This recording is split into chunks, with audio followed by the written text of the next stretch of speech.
انسان کے اوپر مختلف حالات آتے ہیں. یہ زندگی خوشی اور غم سے مل کر بنی ہے. ایک ہی کام سب کو کرنا ہے، یعنی جینا ہے اور مرنا ہے. رہ گئی بات رنج و راحت کی، یہ فقط وقت کا گزرنا ہے. تو رنج و راحت یہ چلتا ہے زندگی بھر، کبھی یہ حال ہے کبھی وہ حال ہے. تو انسان کے اوپر اگر غم کا حال آ جائے، بلا آ جائے، تو بے صبری نہیں کرنی چاہیے، اس لیے کہ بے صبری کرنے سے وہ بلا ٹلتی تو ہے نہیں. جو ثواب ملنا ہوتا ہے بندہ اس ثواب سے بھی محروم کر دیا جاتا ہے. تو بلا کی زینت صبر کرنے میں ہے.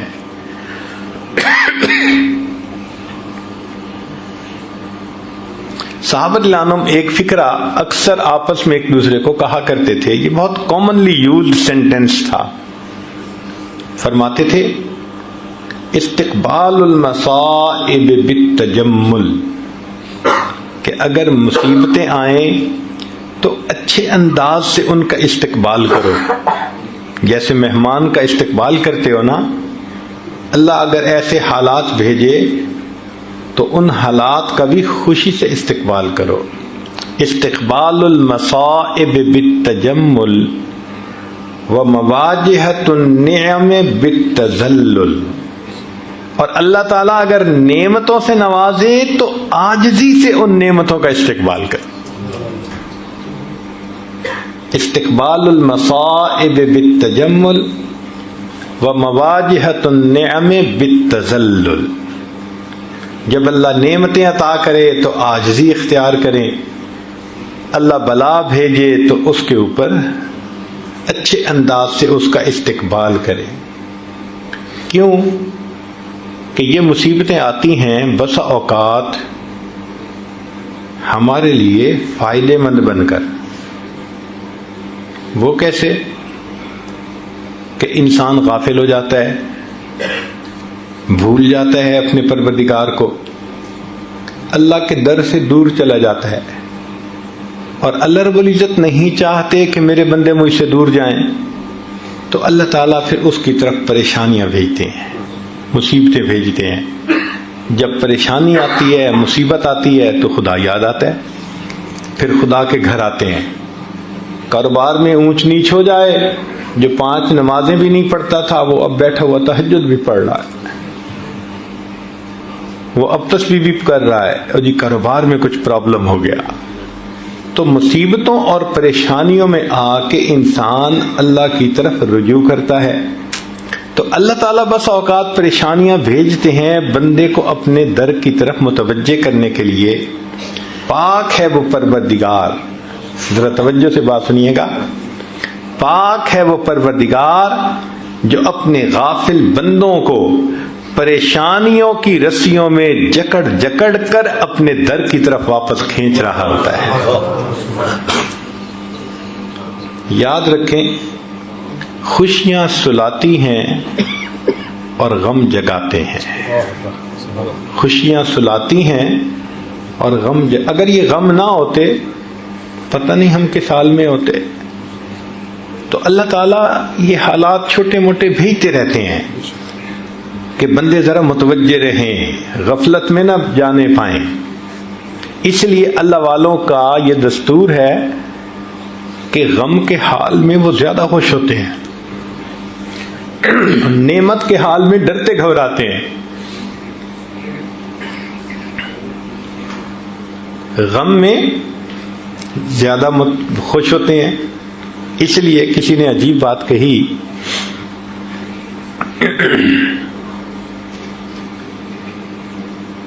کہ سکھ دکھاں تو دیواں وار، دکھاں آن ملائم یار.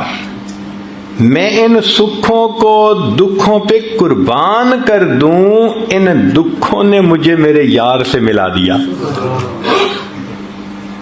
اچھا یہ بھی ہو سکتا ہے کہ آپ نے یہ بلائیں مصیبتیں خود مانگی ہوں. آپ حیران ہوں گے کہ بلائیں مصیبتیں تو کوئی نہیں مانگتا، ہو سکتا ہے ہم نے مانگی ہو. وہ کیسے؟ متوجہ ہو ذرا. ہم نے دعا مانگی اللہ قیامت کے دن اپنے حبیب صلی اللہ علیہ وسلم کے ہاتھوں حوض کوثر کا جام عطا فرما دینا، اور اللہ نے دعا قبول کر لی. مگر عمل تو ایسے ہیں نہیں. دعا قبول ہو گئی تو کیسے ملے گا وہ جام؟ تو پھر اللہ تعالیٰ ایسے بندے کی طرف کچھ چھوٹی پریشانیاں، کچھ مصیبتیں، کچھ حالات بھیج دیتے ہیں.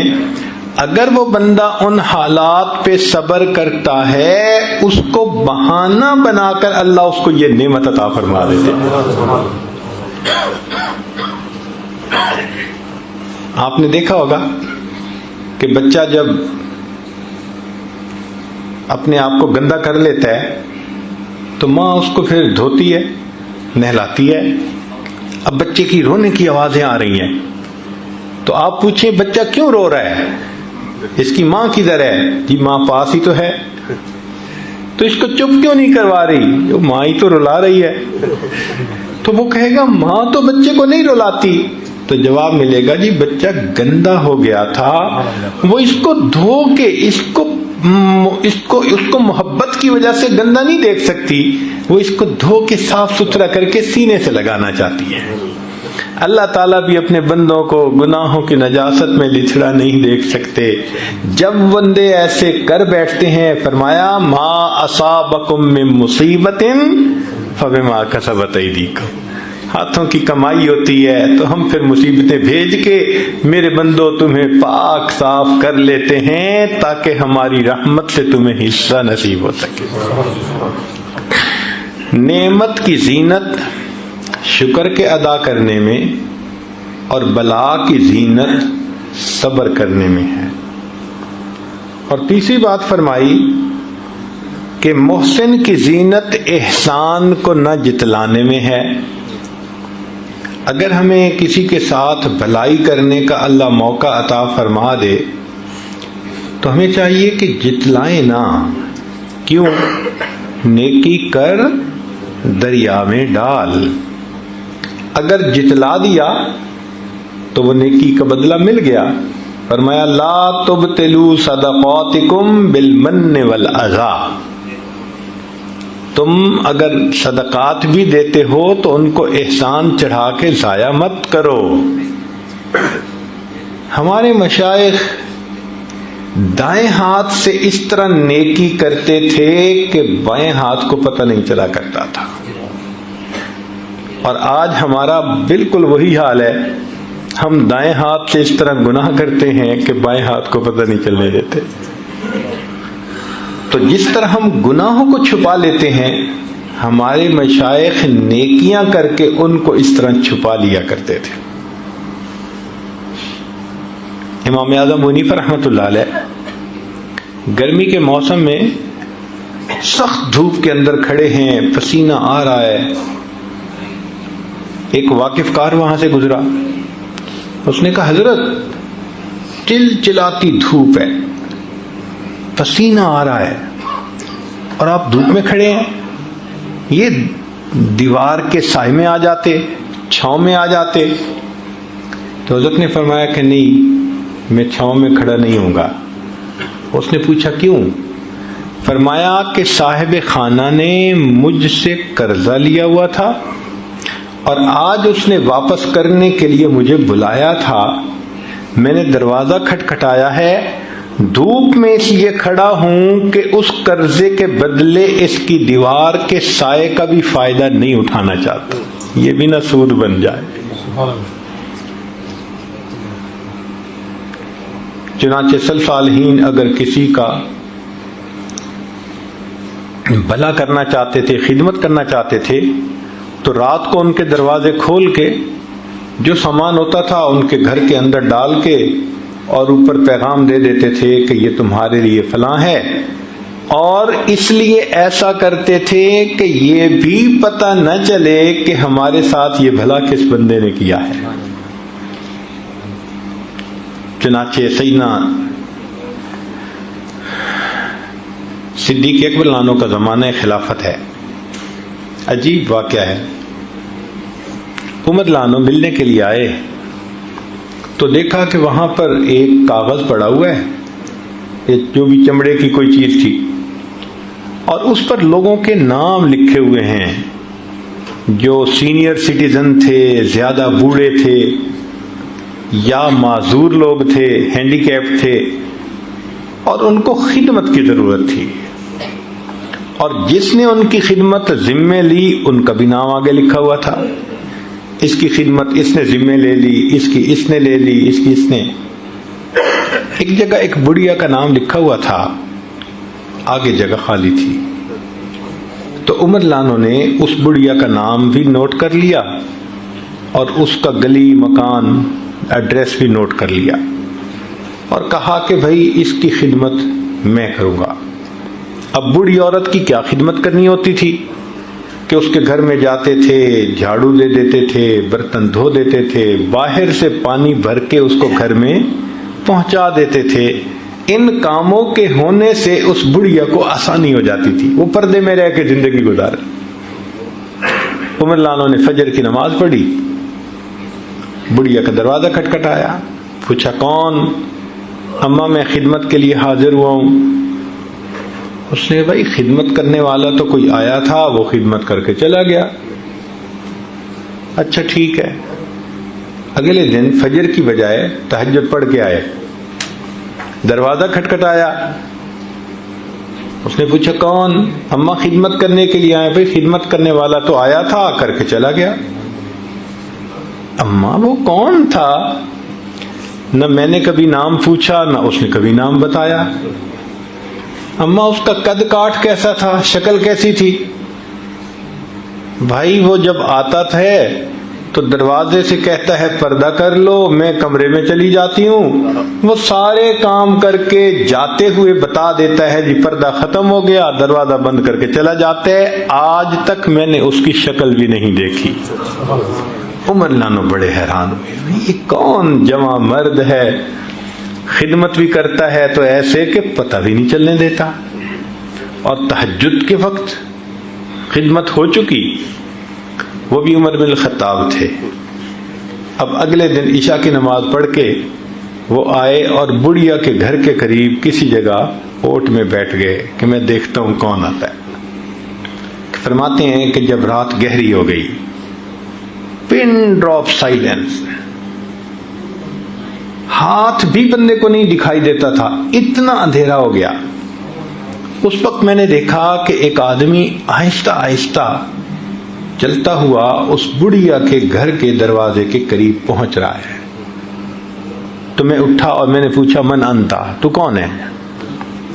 تو جواب میں امیر المومنین سیدنا صدیق اکبر لانو کی آواز آئی، میں ابو بکر ہوں. میں نے کہا امیر المومنین رات میں، اس اندھیرے میں، اس بڑھیا کی خدمت کرنے کے لیے آپ؟ کہتے ہیں کہ میں نے جب نوٹ کیا تو ان کے پاؤں میں جوتے نہیں تھے، ننگے پاؤں تھے. تو میں نے پوچھا کہ امیر المومنین آپ کے پاس جوتے ہیں نہیں یا آپ گھر اتار کے آئے؟ تو ابو بکر صدیق لانو نے جواب دیا کہ عمر رات کا وقت ہے، لوگ سوئے ہوئے ہیں، میں نے اپنے جوتوں کو گھر اتار دیا کہ میرے چلنے کی آہٹ سے، جوتوں کی آہٹ سے کسی نیند والے بندے کی نیند میں خلل بھی نہ آئے. احسان کرتے تھے اس طرح کہ دوسرے کو پتہ نہیں چلنے دیتے تھے. بعد کے بزرگوں میں سے ایک بزرگ کا واقعہ سن لیجئے. عبداللہ ابن مبارک رحمۃ اللہ علیہ مشہور محدثین میں سے ہیں. اسماء الرجال کی کتب میں ان کو امیر المؤمنین فی الحدیث کے الفاظ بھی کہے گئے ہیں، اور یہ امام اعظم ابو حنیفہ رحمۃ اللہ علیہ کے خاص شاگردوں میں سے تھے. جب جاتے تھے تو امام احمد بن حنبل رحمۃ اللہ علیہ اپنی جگہ سے اٹھ کر ان کو اپنے مصلی پہ بٹھاتے تھے اور فرماتے تھے کہ مشرق اور مغرب کے عالم ہمارے پاس آ گئے. ایسی اللہ نے شان عطا کی تھی. ایک وقت میں 40,000 طلباء ان کے پاس بیٹھ کر حدیث مبارکہ پڑھا کرتے تھے. اتنے بڑے شیخ تھے. ان کا واقعہ ہے کہ جب وہ ایک شہر سے دوسرے شہر سفر کرتے تو درمیان میں ایک چھوٹا شہر تھا، وہاں رات گزارتے تھے. اور وہاں پر ایک موٹل تھا جہاں یہ کمرہ کرائے پہ لے لیتے اور رات گزار کے چلے جاتے. اس سرائے میں ایک نوجوان تھا جو کام کرتا تھا، اس کے ساتھ کچھ تعلق ہو گیا، مناسبت ہو گئی. ایک مرتبہ آئے تو پتہ چلا کہ وہ نوجوان نہیں ہے. پوچھا بھی وہ کہاں ہے؟ لوگوں نے کہا کہ حضرت اس کے اوپر تو ایک آفت آ گئی کہ اس نے کسی سے پیسے ادھار لیے تھے اور واپس کرنے کی ایک ڈیڈ لائن دی تھی، اور وہ اپنی ڈیڈ لائن پہ واپس نہیں کر سکا، اور اس بندے نے پولیس کو انفارم کر دیا تو پولیس نے اس کو پکڑ کے جیل میں بند کر دیا کہ پیسے ادا ہوں گے تو تمہیں ریلیز کریں گے. تو وہ بیچارہ تو جیل میں. اب عبداللہ ابن مبارک رحمۃ اللہ یہ سن کے خاموش ہو گئے. جب صبح ہوئی تو سیدھا پولیس چیف کے پاس اس کو جا کر ملے. بھائی ایک ایسا نوجوان آپ کے حوالات میں ہے. اس نے کہا ہے. وہ کیسے چھوٹ سکتا ہے؟ اس نے کہا سو سمپل کہ جن کے پیسے ادا ہونے ہیں وہ ادا ہو جائیں تو میں اس کو چھوڑ دوں گا. اس نے کہا کوئی اور ادا کر سکتا ہے؟ اس نے کہا بھائی میری طرف سے کوئی ادا کر دے، حق والوں کو حق ملنا چاہیے، میں اس کو چھوڑ دوں گا.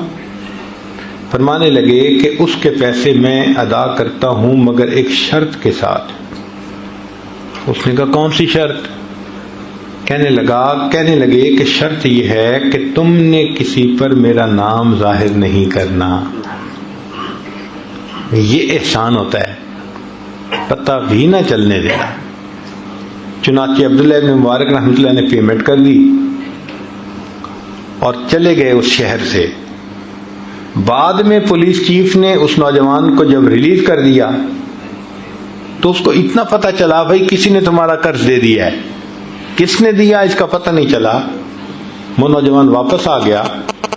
اس کے بعد سال میں کئی مرتبہ آپ اسی جگہ گزرتے، قیام کرتے، وہ نوجوان آپ کو اپنا واقعہ سناتا. میں قید ہو گیا تھا، کسی نے قرضہ ادا کر دیا، پھر میں چھوٹا. حضرت خاموشی سے واقعہ سن لیتے تھے. پوری زندگی اس نوجوان کو یہ نہ بتایا کہ تمہارا قرضہ میں نے ادا کیا تھا. جب حضرت کی وفات ہوئی تو پھر پولیس چیف نے اس نوجوان کو ڈسکلوز کیا کہ تمہارا قرضہ عبداللہ ابن مبارک نے ادا کیا تھا. ہمارے اکابر احسان کر کے جتلاتے نہیں تھے، پتہ بھی نہیں چلنے دیتے تھے. اور فرمایا کہ نماز کی زینت خشوع اور خضوع میں ہے، کہ انسان نماز پڑھے تو خشوع اور خضوع کے ساتھ، ظاہرہ بھی تحمل مزاجی سے پڑھے، رکوع اور سجود اچھے طریقے سے ادا کرے، اور باطنی طور بھی اللہ کی طرف متوجہ رہے، ادھر ادھر توجہ نہ ہو، نماز کی طرف توجہ. آج ہماری نماز عجیب بن گئی ہے. اللہ اکبر کبیرہ. حالت یہ ہے کہ امام صاحب نے 4 رکعت کی نیت باندھی اور 2 رکعت کے بعد سلام پھر بیٹھے. تو مقتدیوں سے پوچھا بھائی مجھے غلطی لگ رہی ہے، 2 پڑھی ہیں یا 4 پڑھی ہیں؟ پوری مسجد کے نمازی یقین سے کوئی نہیں کہہ رہا تھا کہ 2 پڑھی ہیں یا 4 پڑھی ہیں. پوری مسجد میں سب تذبذب کا شکار تھے. اب امام صاحب حیران، بھائی 2 پڑھی ہیں یا 4، کوئی تو بتائے. تو ایک بڑے میاں کھڑے ہوئے، مولانا آپ نے 2 ہی رکعت پڑھی ہیں، پکی بات ہے. تو انہوں نے نماز لوٹائی، 4 رکعت پڑھا دی. پھر نماز پڑھانے کے بعد وہ بڑے میاں کے پاس آئے، بڑا شکریہ ادا کیا. اللہ بھلا کرے، سارے لوگ بس نماز سے غافل تھے اور آپ کی توجہ تو نماز کی طرف تھی، آپ کو یقین سے پتا کہ 2 رکعت۔ تو بڑے میاں نے جواب دیا کہ مولانا 4 بیٹے ہیں اور 4 رکعت میں ہر رکعت میں بچے کا الگ میں حساب کرتا ہوں بزنس کا، تو آج 2 کا حساب کیا تھا، آپ نے سلام پھیر دیا، اس کا مطلب ہے 2 رکعت پڑھی گئی۔ یہ آج کل ہماری نمازوں کا حال ہے، کھڑے مسجد میں ہوتے ہیں اور پہنچے ہوئے گلی کوچہ بازار میں ہوتے ہیں۔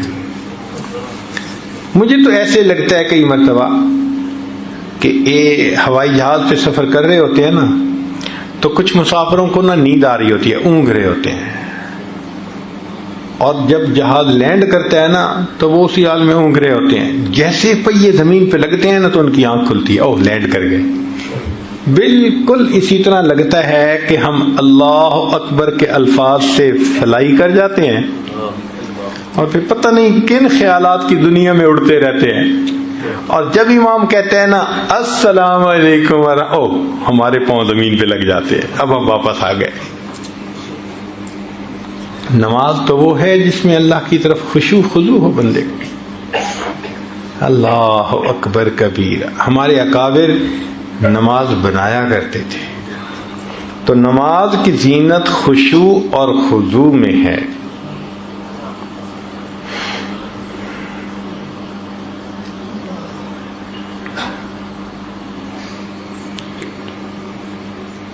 شیخ عبد الواحد رحمۃ اللہ علیہ کے سامنے کسی نے کہا حضرت جنت میں نماز نہیں ہوگی، تو رونے لگ گئے۔ کسی نے پوچھا کہ رو کیوں رہے ہیں؟ فرمانے لگے اگر جنت میں نماز نہیں ہوگی تو پھر جنت میں مزہ ہی کیا آئے گا۔ اللہ اکبر کبیر۔ حاجی امداد اللہ مہاجر مکی رحمۃ اللہ علیہ کے سامنے کچھ نوجوان بیٹھ کے جنت کی باتیں کرنے لگے، حور و قصور کی باتیں سنتے رہے۔ جب وہ خوب باتیں کر چکے تو حضرت نے فرمایا کہ اگر قیامت کے دن اللہ رب العزت کا مجھ پر فضل ہو گیا تو میں تو اتنا عرض کروں گا اللہ اپنے عرش کے نیچے مصلی کی جگہ عطا فرما دی۔ عرش کے نیچے مصلی کی جگہ عطا فرما۔ مولانا یحییٰ رحمۃ اللہ علیہ لمبا سجدہ کرتے تھے۔ کسی نے کہا کہ حضرت اتنا لمبا سجدہ؟ فرمان لگے ہاں، جب میں سجدہ کرتا ہوں تو یوں محسوس ہوتا ہے میں نے اپنے آقا کے قدموں پہ سر رکھ دیا، سر اٹھانے کو میرا دل نہیں چاہتا۔ کوئی تو سجدہ ہم بھی ایسا کر جائیں، کوئی ایسا خلوص کا سجدہ، نشان سجود تیری جبیں پر ہوا تو کیا، کوئی ایسا سجدہ کر کے زمین پر نشان رہے۔ تو اس نماز کو بنانے کی ضرورت ہے۔ اور ہم نے دیکھا کہ آج کل نوجوان نوافل چھوڑنے کے عادی بنتے جا رہے ہیں، عادتاً نفل نماز چھوڑ دیتے ہیں یا سنت غیر موقدہ چھوڑ دیتے ہیں۔ عذر ہو اور بات ہے، وقت بھی ہے، مسجد میں بھی ہیں، تو پھر کیوں چھوڑتے ہیں بھائی؟ عبداللہ ابن عباس نے فرمایا کرتے تھے کہ جس بندے کی فرض نماز کے اندر کوئی کمی ہوگی اللہ تعالیٰ کی رحمت سے امید کرتے ہیں کہ وہ اس کے بدلے نفل نمازوں کو قبول فرما لیں گے۔ تو اگر کمپنسیشن نفلوں سے ہو جائے گی تو مزے ہیں ہمارے، پتہ نہیں ہے نفل کس نماز کی کمپنسیشن ہو جائے گی۔ اس لیے نفل چھوڑا نہ کریں، پڑھ لیا کریں، نفل چھوڑا نہ کریں، پڑھ لیا کریں۔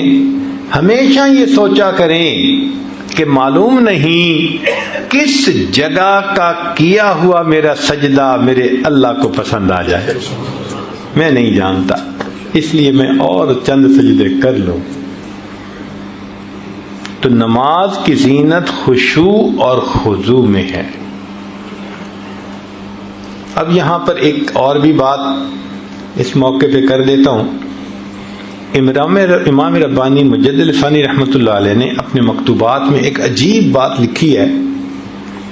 وہ فرماتے ہیں کہ انسان اگر جنت میں چلا بھی گیا تو اس کو وہاں پر اللہ تعالیٰ کا دیدار ہوگا، لیکن دیدار کی کیفیت مختلف ہوگی. بعض لوگ ہوں گے کہ جن کو تجلی ذاتی دائمی نصیب ہو،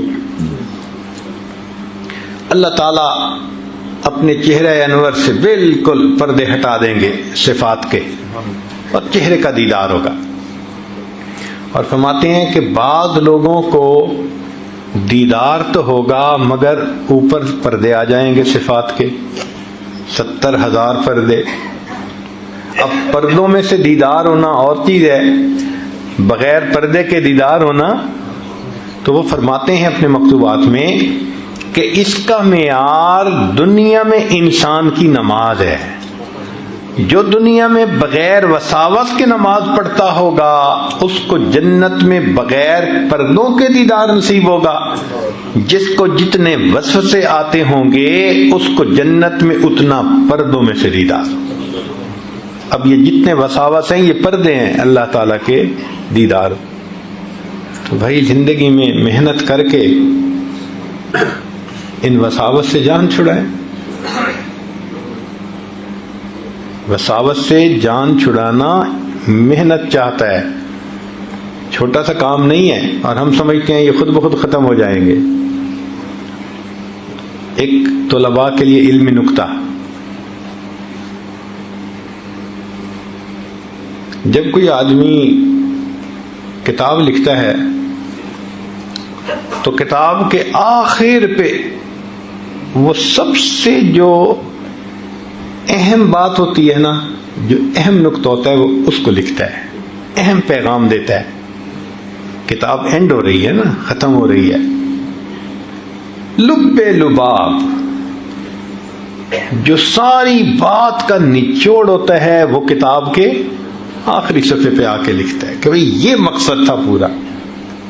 جب یہ بات ہم سمجھتے ہیں تو ذرا بتائیے کہ اللہ رب العزت نے قرآن مجید میں ہمیں کتنی تعلیمات سے نوازا، تو ان تعلیمات کا لب لباب آخر پہ کیا نکلا؟ آخری صورت کیا کہہ رہی ہے؟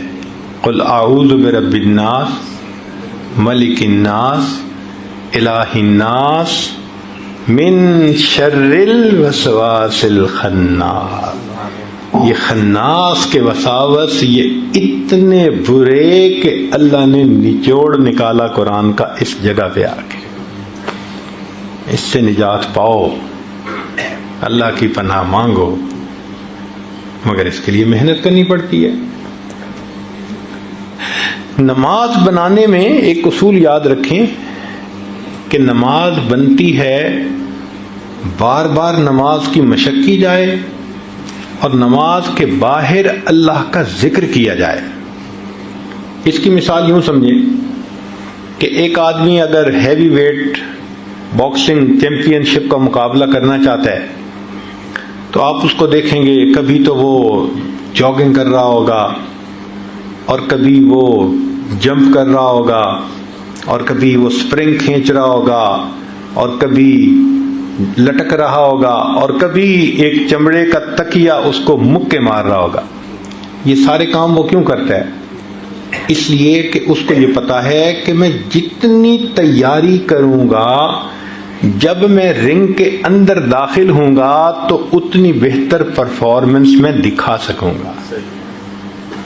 اور اگر کوئی بندہ مقابلے کا فیصلہ تو کر لے اور اپنی محنت نہ کرے، کوئی کہے بھی صحیح بھائی تمہارا تو مقابلہ ہے، کہتے ہیں جی رنگ میں جاؤں گا تو دیکھی جائے گی، تو یہ تو پھر پہلے منٹ میں ہی ٹیکنیکل ناک آؤٹ ہو جائے گا. اس لیے کہ رنگ میں جانے کے بعد تھوڑا تیاری ہوتی ہے، وہ تو باہر تیاری ہوتی ہے. ایگزیکٹ اسی طرح ہم نماز کے باہر تو ذکر پہ محنت نہیں کرتے کہ وساوس دور ہو، اور ہم یہ سمجھتے ہیں بس اللہ اکبر کہہ کے رنگ میں اتر گئے تو بس جی ہم انشاءاللہ وساوس کے بغیر نماز پڑھ لیں گے. وہ پہلے منٹ میں ہی شیطان ٹیکنیکل ناک آؤٹ کر دیتا ہے. ہمیں یاد ہی نہیں ہوتا کہ ہم نے کیا پڑھا کیا نہ پڑھا. اور کئی تو ایسا خود بتاتے ہیں کہ قیام میں کھڑے اتحیات پڑھ رہے ہوتے ہیں اور اتحیات میں بیٹھے سورہ فاتحہ پڑھ رہے ہوتے ہیں. کہاں توجہ جا رہی ہے پتہ ہی نہیں ہوتا. تو یہ جو ذکر بتایا گیا، مسنون دعائیں بتائی گئیں، اصل میں یہ نماز کی پریپریشن ہے.